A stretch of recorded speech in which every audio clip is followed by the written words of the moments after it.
Kamusta na ba mga law students at yung mga nagre-review for the bar exam? Ang pag-uusapan natin dito ngayon sa episode ng Easy Law Crim Pro Hacks ay ang pagkakaiba ng regular preliminary investigation at ng inquest investigation. Maraming mga law students ang nalilito sa dalawang ito. So kailangan natin malaman ano ba ang pagkakaiba. Ang main difference ay sa preliminary investigation, wala sa kustodiya ang respondent. Pero sa inquest investigation, nasa kustodiya ang respondent. So ito ang mga iba-ibang mga characteristics ng regular preliminary investigation. Ang respondent ay hindi arestado. Nagsisimula ito sa pag-file ng isang formal complaint affidavit. Pwedeng humarap ang respondent's investigator. Pero pwede ring hindi siya personal appearance basta mag-file siya ng counter affidavit.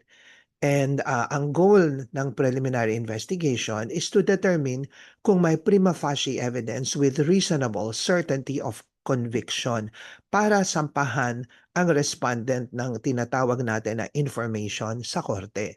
Ang information ay ang certain type of complaint na fina-file ng prosecutor's office laban sa respondent na na-determine niya na pwedeng akusahan ng kaso sa korte. So, ang inquest naman ay arestado ang respondent dito, no?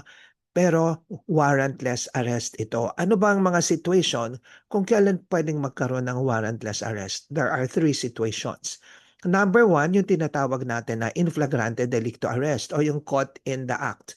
So yung arresting officer or pwede ring citizen's arresto. So yung citizen na humuhuli dun sa respondent, nakita niya mismo na gumagawa ng krimen yung respondent. The other situation is yung tinatawag na hot pursuit, meaning na kakapangyari lang ng crime at ang officer ay may probable cause na maniwala base sa kanyang personal knowledge ng mga facts na ang taong aarestuhin ay siyang may kasalanan. At ang pangatlong situation ay kung ang tao na aarestuhin ay isang preso na tumakas mula sa kulungan o habang nililipat ng lugar habang pinagsisilbihan ang kanyang final judgment o kaya habang nakadetain temporarily.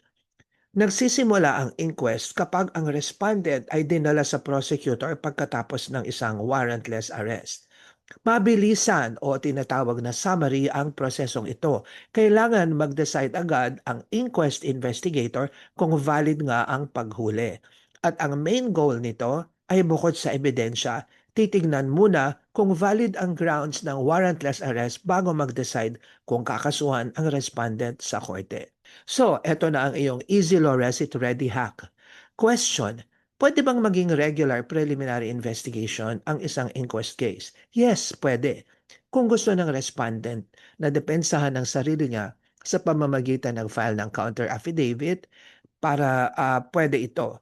Ire-request niya na i-convert ang inquest sa regular preliminary investigation. Pero ang kapalit nito ay dapat pumirma ang respondent ng tinatawag natin na waiver under Article 125 of the Revised Penal Code para pwedeng magkaroon ng preliminary investigation habang nakadetain siya.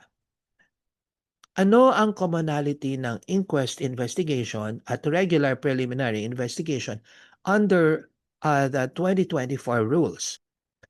High-tech na tayo. Pwede silang gawin sa pamamagitan ng video conferencing basta may access ang lahat ng parties sa tamang teknolohiya. Hanggang dito na lang tayo for now. Pero gusto kitang imbitahin na mag-paying member sa aking Easy Law YouTube channel. May mga tiers ito, Tier 1, Tier 2, and Tier 3. At ang payment nito ay very affordable. Ang Tier 3 is 199 pesos a month. Dito marami kang resources na makukuha kung law student ka at naghahanda ka na for your review classes or for the bar exam. Okay? So hanggang dito na lang. Ako ulit si Attorney Chato Olivas ng Easy Law Online. See you next time.